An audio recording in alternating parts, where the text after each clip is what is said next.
Righty, we all good, team?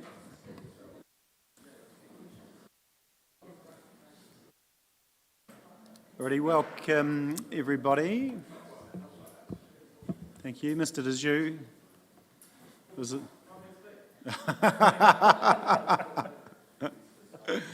No, this is not public forum, and you're not in the back pew at the local Catholic Church either, Ryan.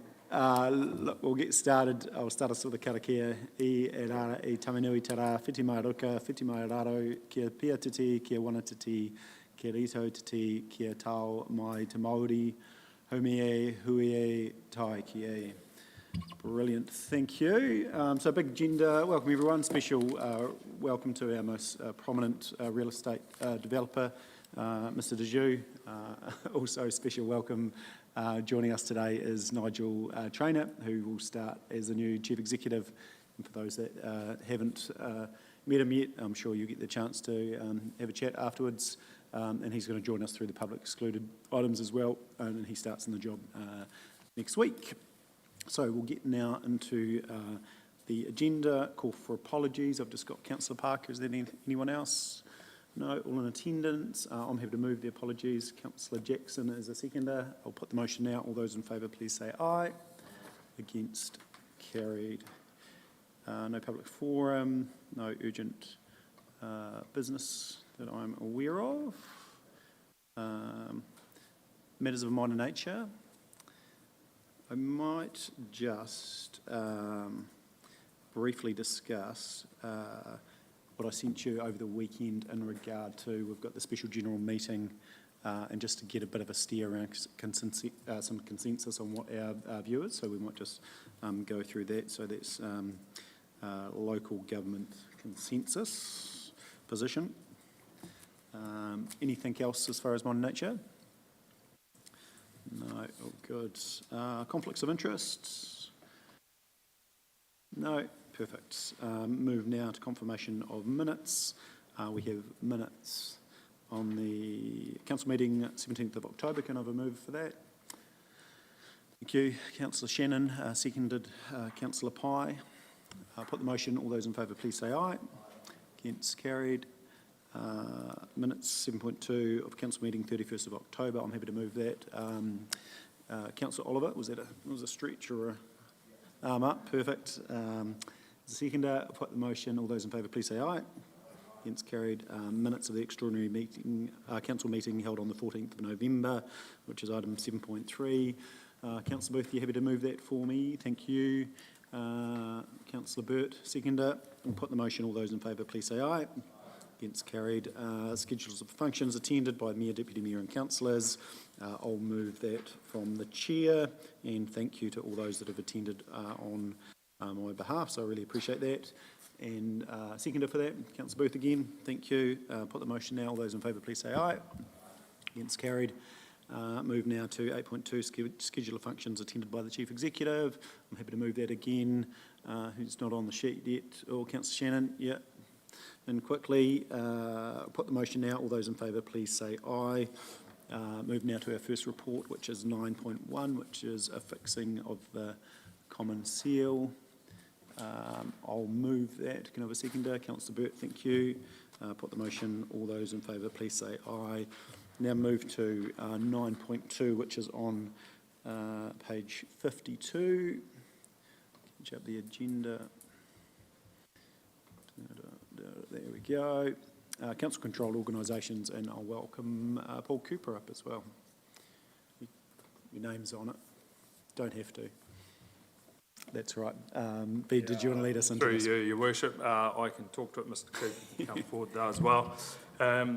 So look, this is aligning, goes back to that workshop. We've got a piece of work here to align the two constitutions and simplify them, and then put some matters into the policy. And look, broadly, the philosophy that percolates through is where you can put what you can into the policy. Because if you are prescriptive in the constitutions, you run the risk of inadvertently finding the company has a board that is not strictly in alignment with the constitution. At that point, you enter a twilight zone or a grey zone. Are the actions of the company ultra vires because the board is not validly constituted? So that is part of it there. Then there is the issue about whether you have the chairperson is appointed by the board or by the shareholder. The way it is worded currently is that the shareholder does the appointment of the chair and the deputy chair. Whether you have a maximum tenure for directors or not, and where that tenure should be specified, and how, whether you want a little bit of flex. Again, the way it's worded is that it contemplates that the presumption is a 9-year period for a director, or not exceeding 9 years might be a better way, but on occasion you may wish to give yourself the flex to extend that, and that's what the policy provides. And then do you have a maximum or a minimum number of elected members? So those are really the points, Your Worship, and maybe we could just work through those one by one in terms of the paper. The first one being the minimum and maximum number of directors, the options set out in paragraphs 11 to 13 on page 54 of the agenda. So brilliant. Happy to take questions on that. So again, just as I said, you can enshrine it in the Constitution. Officers recommend you do not, for the risk that if you inadvertently fall foul of that provision, you enter a bit of a grey zone. Policy can do that just as well. Policy can pick that up. Yeah, fantastic. So constitutions, and if you refer table on page 69, has simplified, removed or changed, as you know. So we'll work through. So question, Councillor Bird. Just in terms of any conflicts on TDH? Are directors of those companies, but they're here really acting in their capacity as councillors, and the issue is, do they feel that they're bringing an open mind, thinking about it in terms of representing the shareholder? The constitutions currently allow them to act in the interests of the shareholder, so that is contemplated, but prudent to just note that there are elected members who are directors on some of these entities, and therefore they may have an interest. But there is no, I don't think, if they're comfortable that they've got an open mind, then that should preclude them from participating in the discussion. Alrighty, so obviously it's up to you to clear your conflicts, but if you're all comfortable, I'm comfortable with that approach, and we can just work through. Fantastic. So we'll go now to, is there any general questions, or are you happy to work through 1 through 4? So first one deals with minimum mix directors regarding to the 2 TDHL and VT. Any thinking around that? So currently we are 3 to 6, and there was 7, it's technically 6 now, isn't it, I think, on VT? Yeah, but anyway, thinking around that, team. And so we'll get some general consensus. If there's consensus, then we'll put these all together. If there's not, and there's differing views, then we'll just work through them and put them one by one. So questions in regard to max directors?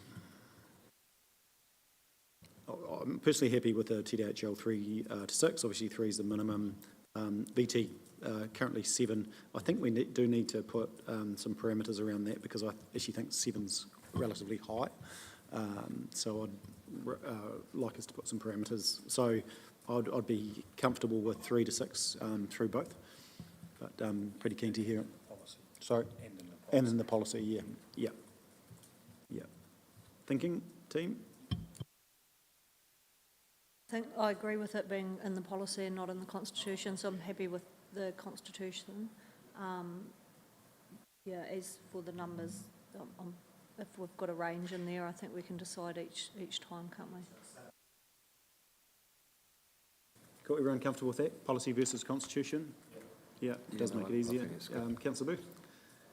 Oh, it's just, yeah, so obviously we can adjust the policy without having to muck around with the Constitution. It's quite obvious, isn't it?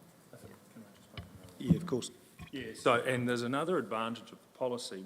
And certainly I'm not advocating you breach the policy, but if you step outside the policy, it doesn't have any legal consequence the way it might if you breach the Constitution. So we certainly are not advocating that, but if you found yourself outside the policy for a period of time because of some circumstance, it doesn't actually present a problem, and it's, I think, a lot easier to monitor and manage a policy rather than the Constitution, would be my view for the. So we get a get out of jail free card with the policy. Councillor Booth, did you have any further on that? I guess just on item 4, in the report, which SCE has just mentioned, I would have thought, so it's about having the correct amount of numbers, is that right? And I see that I would have thought that a quorum would have sort of been actually controlled, that you couldn't make a decision unless you had a certain quantum of people are sitting around the table. Just in the last sentence where the validity. Can you refer to a page? Yeah, 53, number 4, item 4, down end of that paragraph. Yeah. And it was just where the TDHL's current constitution includes prescriptive provisions that potentially place the directors in a predicament where their decisions may inadvertently mean that TDHL is acting ultra vires, but then it goes on to say that if there is any reason this is breached and places TDHL's invidious position, that actions may be challenged around the board table. So, but I would have thought that the quantum or the quorum would sort of cover that you couldn't make a decision unless you had this X amount of people around the table. You'd still need a quorum as it's set out. What does the Constitution say in regard to quorum? If I may jump in. Yeah, sorry, but I will introduce you. Apologies, we've got Sarah Simmons from Anderson Lloyd who can jump in and answer any questions in regard to legal. Thanks, Sarah. Hi, thank you. Yeah, so the quorum is a majority of the directors at that time. Yeah, so if that got down as low as, so it means you could have as low as 2, technically.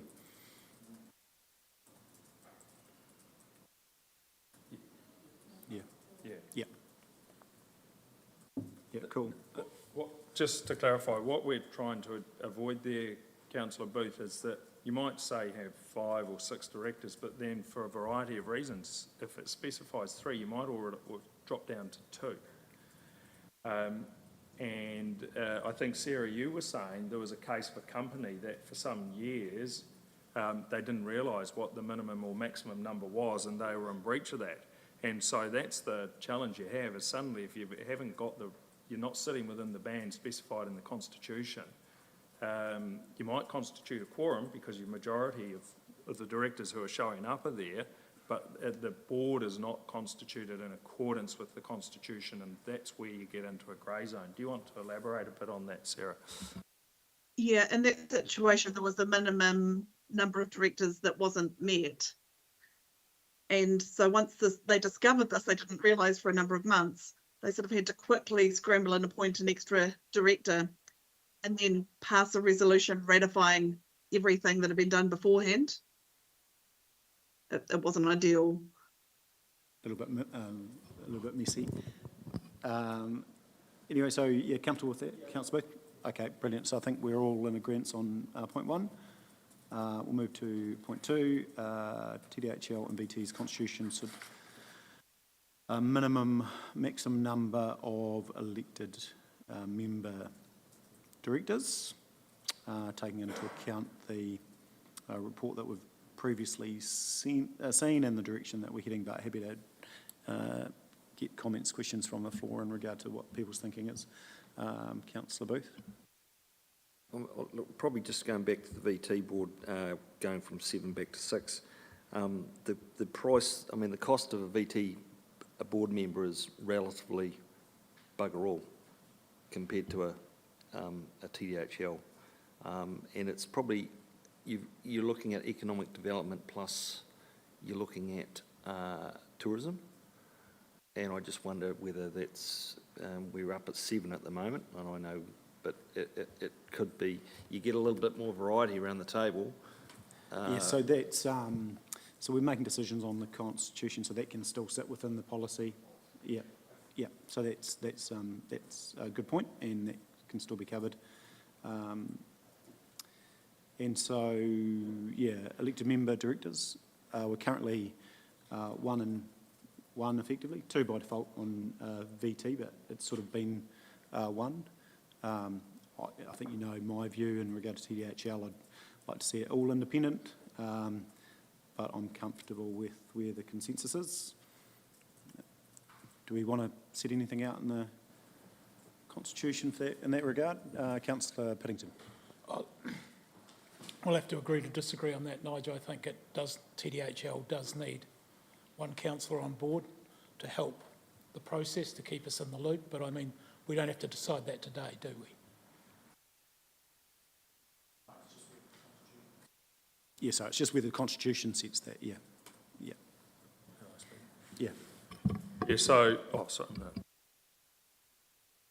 I was just going to, I agree, take it out of Constitution, have it in the policy, but in the Constitution, at 7.2 on both of them, it says elected members of council may be appointed as directors, and I think we should take out the words be appointed, because as we know, in Councillor Scott's case, she wasn't appointed, but she was a director, and I think it just clarifies that. So we're saying that elected members can be a director, whether they're appointed or whether they were on there prior to being an elected member.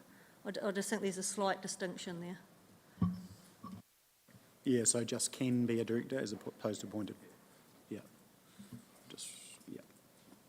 Sorry, Bede, you had a comment? Oh, no, that's a very good point, Councillor Pye, that they elected members may be directors, and then again, it's a bit of a risk management about putting it in the policy rather than the Constitution, because exactly to your point, elected members may or may not be directors pre or post an election, and so I think again you don't want to be in that invidious position where you fall the Constitution isn't quite being fitted. And so therefore you come to the policy, and it is what's the preference of council in terms of having a number, one way or the other, minimum or maximum. Did you? No. All good. Okay, so comfortable with moving to policy in that regard as well then. So we'll move to 3, whether to set maximum tenure for TDHL and VT directors. That can be gobbled up by policy again. Is everyone comfortable with that? No one wants to? Yeah, okay, cool. And so we move to 4, TDHL and VT's chairperson and deputy chairperson be appointed. And do you want that to sit in policy again? Seems to be the theme. Any questions, comments? Councillor Booth? So is the main change that the council will appoint the chair of VT rather than the board? That's the main change in that, correct? Yeah, no, effectively, but it will sit in the policy rather than the Constitution. Yeah.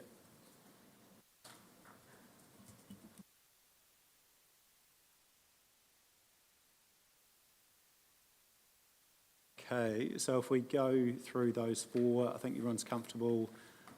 Number 2 is adopts the attached constitutions, or just with that change to 7.2, which will reflect can be appointed. Delegates power to 3 is delegates power to Mayor and Chief Executive to confirm the finalised constitutions, and external government's appointments policy to reflect the decision of council, and for authorise the Mayor and Chief Executive to sign on behalf of the shareholders. So, yeah. Just wonder if you had, Worship, we add number 5, and for those documents to be brought back to council, just so that they've got comfort the changes were made in accordance with them, and just so that they're brought back to council. That's the 2 constitutions and the policy once they're finalised. Yeah. That way council knows that there have been changes made as intended by... Cool. So everyone's pretty good? Sorry, Mayor Nigel, just to clarify, are we saying the appointment of the deputy chair and the chair is in the Constitution or the policy? Because I thought we were recommending it's in the Constitution. I was comfortable with that. Oh, It's in Sorry. the Constitution. yeah, no, that is in the Constitution, you're correct. Sorry, just pull that up. Yeah, it was in the Constitution versus the policy. Yeah, which is, And the constitutions are going to be the same for TDHL and BT? yeah. Yeah. Yeah, so the first, actually, that's a good point. So the first 3 are really we're pushing to policy, whereas the 4th is constitution, so it's so not as easy to change. So we're making the appointment for the chair, which, yep, okay. That aligns VT with TDHL. Yeah, and they're both aligned, which they're not at the moment, because one's appointed and one's not. Councillor Shannon. Just with regards to the external appointments policy, do you just want some feedback on that before you bring it back? Because there are a few grammatical things and a couple of statements here which are quite odd and difficult to follow and understand. It's up now if you want to direct them to us, for sure. Yep. Okay, well, going straight to the introduction and purpose and the objectives, 1.1, 111. I think I understand what you're trying to say there, but I'm not quite sure. Page 73. It doesn't actually make a great deal of sense to me when read as a sentence or a statement. Which one, sorry, Scotty? The first one. The first one, the purpose of this policy is to enhance Timaru District Council's connected citizens' community wellbeing outcome that seeks to provide advocacy and leadership through advocating and encouraging citizens to contribute ideas and its perspectives in an easily accessible way.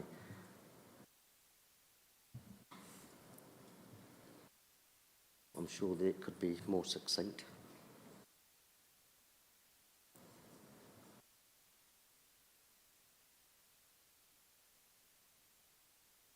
We can look at trying to shorten it and bring it back if you like, but keep the essence of it, that it's about ensuring that there's the community has an opportunity to see just how we are appointing external, how we're making governance appointments. And we think that's quite important in terms of a philosophical statement, but we can see if we can shorten that up and bring it back. So that's the wording that appears in the policy at the moment, but happy to revisit it and simplify it. There's a lot of fluff in there, Scotty, isn't there? Councillor Shannon, sorry.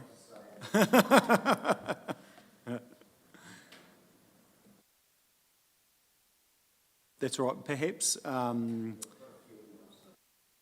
you? Yeah, perhaps we do that.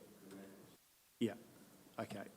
So we'll go back to the resolution, and we just, perhaps we bring the policy then back once we've fed those through for sign-off, just so everyone's comfortable. We've got a meeting on the 12th, so that'll be fine. I think that's fine. So we'll bring the policy back on the 12th, and if you feed any of those changes in, yeah. Okay, so back to the resolution. So we've got 1, and then 1, 2, 3, 4. 3 reflects the policy, 4 reflects constitution, then 2, 3, 4, and then with that one change that Councillor Pye pointed out, can be appointed. And what was the 5th one, Bede, that you mentioned? So to bring the constitutions back for council to be satisfied that change is made, and then bring the policy back for final adoption. Yeah, perfect. So everyone comfortable with that? Got that picked up, team. Thank you. I'm happy to move that. Councillor Booth, second it. Perfect. Any further discussion? No. I'll put the motion now. All those in favour, please say aye. Against, carried. Thank you. Really appreciate that. Thank you for your time, Sarah. Thank you. I'll sign off now. Brilliant. Thanks. Appreciate that. Thank you. Okay. So no urgent business. Mine in nature, we'll deal with that now. If you just bring up that information that I sent you, and I'll bring it up myself in regard to the special general meeting with LGNZ on the 11th, and I sent that to you over the weekend.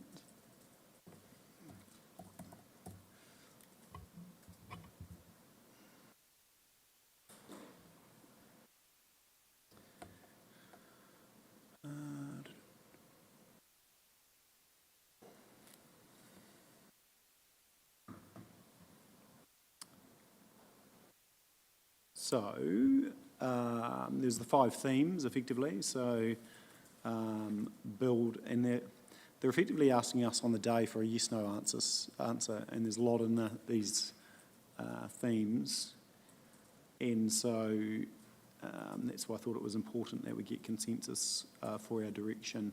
So we'll step through them, build a new system of government that's fit for purpose. Any questions, comments on that one? There's a lot in that, isn't there? Councillor Pye. I thought this all sounded really good, but I couldn't actually understand how it's different to what we're doing. No, yeah. And So I kind of failed to see the purpose of it. And I'd just throw some caution out there in regard to what we agree to with what LGNZ might take through as a consensus position. So we need to be all in and comfortable. Otherwise, we probably should be more cautious, I would say.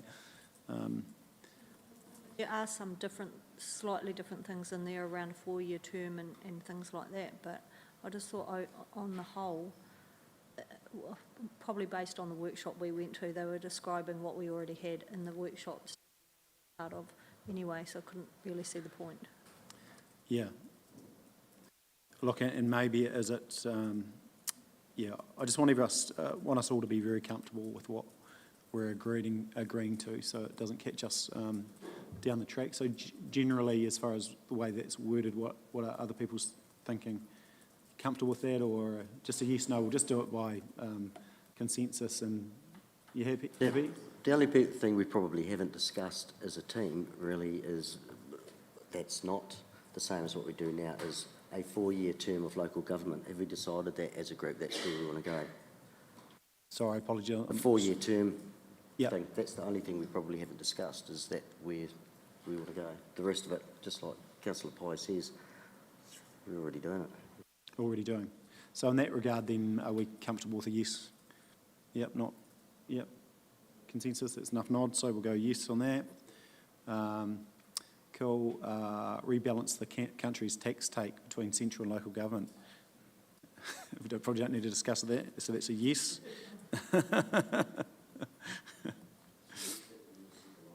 Wishful thinking, we'll keep praying. Alrighty, 3, create stronger, more authentic relationships between local government, iwi, hapu and Māori.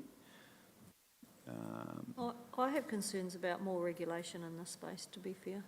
I don't have concerns about creating those relationships, but I have concerns that they're regulated and how you do it's regulated, and my preference is for less regulation rather than more. Yeah, no, I don't know if this one would get the tick from Mr Seymour at the moment. Not that it needs to for us to agree to it. But there again, it's stuff that we don't necessarily need legislated for us to do at a local level, would be my view. So based on that, it would, yeah, so that would be a no in that regard. So everyone comfortable with that? Yeah. 4, align central, regional, local government priorities. Sort of no-brainer, but is there any risk in that?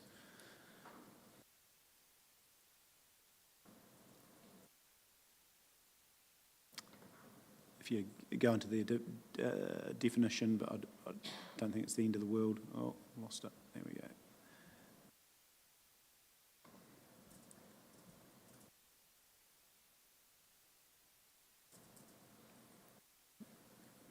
Pretty okay, or yep, you don't have any strong objection? No, bit of a nothing. Okay, yes, and then so if we go to number 5. Strengthen local democracy and leadership. I was happy with the intent. I don't agree with everything in it, but I was happy to give that one a yes. Yeah. The only thing, I mean, there's some, there again, most of the stuff we're doing already, the specific actions, probably the only one that I would have concern about is amend Part 6 of the Local Government Act to support and encourage greater use of participatory and deliberate democracy processes. Actually, I don't have any concern with that, but that would be the main change in there. I mean, a lot of that sort of stuff, effectively, you're doing that through long-term plan considerations and what have you. This is probably just that on steroids. Yeah. So everyone comfortable with that for a yes? Cool. And that's it. So we don't need any further discussion on that, thank you. That doesn't need a vote, we're all in consensus. Consideration of urgent business items, no, sorry, we did that.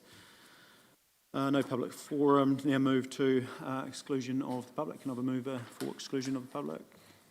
Thank you, Councillor Shannon. Councillor Jackson, it was the second, was it? Put the motion, all those in favour please say aye. Against, carried. So we'll move now